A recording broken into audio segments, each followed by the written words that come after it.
Sylvester Cochin അവതരിപ്പിക്കുന്ന നിശ്ചല ദൃശ്യം. വേട്ടയാടപ്പെടുന്ന മനുഷ്യർ അന്നും ഇന്നും. റോമൻ സാമ്രാജ്യത്തിൻ്റെ ക്രൂരവിനോദങ്ങളുടെ അടയാളം. റോമിലെ രക്തനിലമായ കൊളോസിയം. മനുഷ്യനും വന്യമൃഗങ്ങളുമായി ഏറ്റുമുട്ടുന്ന ശക്തിയുടെ പരീക്ഷണശാല. അത് കണ്ട് രസിക്കുന്ന ക്രൂരന്മാരായ ചക്രവർത്തിയും മറ്റ് ഭരണാധികാരികളും. വിശ്വാസികളായ മനുഷ്യരെ പോലും കുറ്റവാളികളായി കണക്കാക്കി വന്യമൃഗങ്ങളുമായി ഏറ്റുമുട്ടാൻ അവരെ സിംഹക്കുഴിയിലേക്ക് എറിഞ്ഞുകൊടുക്കുന്ന ക്രൂരവിനോദം. രാത്രികാലങ്ങളിൽ നടക്കുന്ന ഈ ക്രൂരവിനോദങ്ങൾക്ക് വെളിച്ചം പകരാൻ അവർ ഉപയോഗിച്ചതാകട്ടെ മനുഷ്യ തീപ്പന്തങ്ങൾ. അധികാരവർഗത്തിന്റെ ക്രൂരവിനോദങ്ങൾക്ക് ഇരയായത് എത്രയോ നിഷ്കളങ്ക മനുഷ്യർ. ജാതിമത വർണ്ണ വർഗത്തിന്റെ പേരിൽ മനുഷ്യർ ഇന്നും പീഡിപ്പിക്കപ്പെടുന്നു, അടിമകളാക്കപ്പെടുന്നു, യുദ്ധങ്ങളുണ്ടാകുന്നു. അധികാരം നിലനിർത്താൻ വിശ്വാസത്തെ വ്രണപ്പെടുത്തുന്ന അധികാരവർഗം ഭരണാധികാരികൾ കൊളോസിയത്തിന്റെ മറ്റൊരു രൂപമായി ഇന്നും നമ്മുടെ രാഷ്ട്രത്തിനെതിരായി മനുഷ്യനെതിരായി നീങ്ങുന്നു. നമ്മുടെ നിലപാടിൽ കൈകോർക്കാം, നല്ല നാളെയും പ്രതീക്ഷയോടെ. സിൽവസ്റ്റർ കൊച്ചി.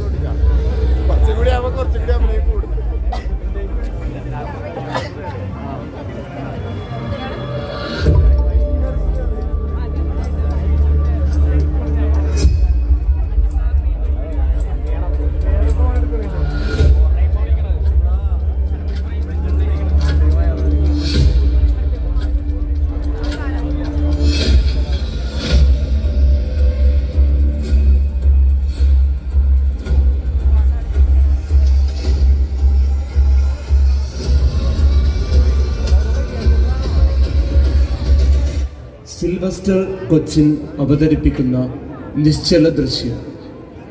വേട്ടയാടപ്പെടുന്ന മനുഷ്യർ അന്നും ഇന്നും. റോമൻ സാമ്രാജ്യത്തിൻ്റെ ക്രൂരവിനോദങ്ങളുടെ അടയാളം. റോമിലെ രക്തനിലമായ കൊളോസിയം. മനുഷ്യനും വന്യമൃഗങ്ങളുമായി ഏറ്റുമുട്ടുന്ന ശക്തിയുടെ പരീക്ഷണശാല. അത് കണ്ട് രസിക്കുന്ന ക്രൂരന്മാരായ ചക്രവർത്തിയും മറ്റ് ഭരണാധികാരികളും.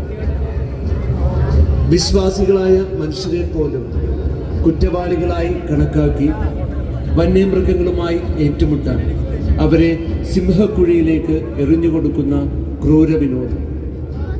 രാത്രികാലങ്ങളിൽ നടക്കുന്ന ഈ ക്രൂരവിനോദങ്ങൾക്ക് വെളിച്ചം പകരാൻ അവർ ഉപയോഗിച്ചതാകട്ടെ മനുഷ്യ തീപ്പന്തങ്ങൾ. അധികാരവർഗത്തിന്റെ ക്രൂരവിനോദങ്ങൾക്ക് ഇരയായത് എത്രയോ നിഷ്കളങ്ക മനുഷ്യർ. ജാതിമത വർണ്ണ വർഗത്തിന്റെ പേരിൽ മനുഷ്യർ ഇന്നും പീഡിപ്പിക്കപ്പെടുന്നു, അടിമകളാക്കപ്പെടുന്നു, യുദ്ധങ്ങളുണ്ടാകുന്നു. അധികാരം നിലനിർത്താൻ വിശ്വാസത്തെ വ്രണപ്പെടുത്തുന്ന അധികാരവർഗവും ഭരണാധികാരികളും കൊളോസിയത്തിന്റെ മറ്റൊരു രൂപമായി ഇന്നും നമ്മുടെ ഇടയിൽ നിലനിൽക്കുന്നു. രാഷ്ട്രത്തിനെതിരായും മനുഷ്യനെതിരായും നീങ്ങുമ്പോൾ നമ്മുടെ നിലപാടുണ്ട്.